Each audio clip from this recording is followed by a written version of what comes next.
Eto mga boss, kinumpirma ng Malacanang na wala pang tulong na dumating mula sa ibang bansa para sa nasalanta ng Bagyong Tino. Ayon sa Palace Press Officer Claire Castro, hindi pa nanawagan ng tulong Pilipinas sa ibang bansa para sa foreign assistant at financial assistant dahil may sapat na pundo pa umano ang gobyerno para tulungan ang mabiktima ng Bagyong Tino. Wala pang call for any foreign assistant dahil sa ngayon po, mayroon po tayong pundo para sa ganitong klaseng sitwasyon, ani Castro.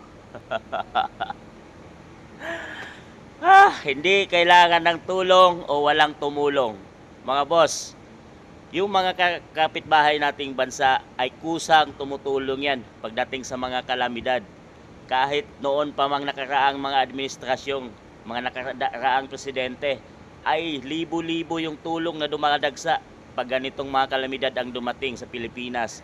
Dahil vice versa yan mga boss, no, give and take. Pag may sa kanilang lugar naman nangyari, ay nagpapadala agad ng tulong ating bansang Pilipinas.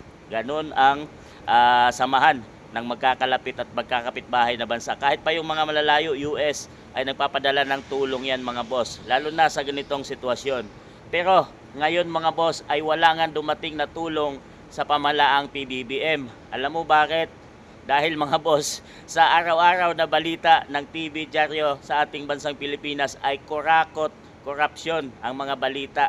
At dahil takot na mga bansa, kakapitbahay natin na baka ibulsa lang ng kung sinong mga taong politiko dyan, ay natatakot na siguro sila magpadala ng tulong. Imbis na mapunta sa tamang tao, sa tamang tutulungan sa mga nasalanta ng bagyo, ay baka kung sinong tao lang ang makakakuha nito. So, wag na kayong tumanggi, Palas, dahil kahit hindi tayo manghingi ng tulong ay kusa yang dumadating sa mga mababait nating kapitbahay na bansa. Pero sa ngayon mga boss ay wala nga, at pondo ng Pilipinas ang gagamitin para sa nasalanta ng Bagyong Tino. Imbis na makakatipid ang Pilipinas dahil may mga dumagsang tulong kung saang-saang bansa, ay ngayon mababawasan pa ang pundo ng Pilipinas dahil hindi tayo nakakuha ng tulong galing sa ating mga kapitbahay na bansa. Ano sa tingin nyo mga boss?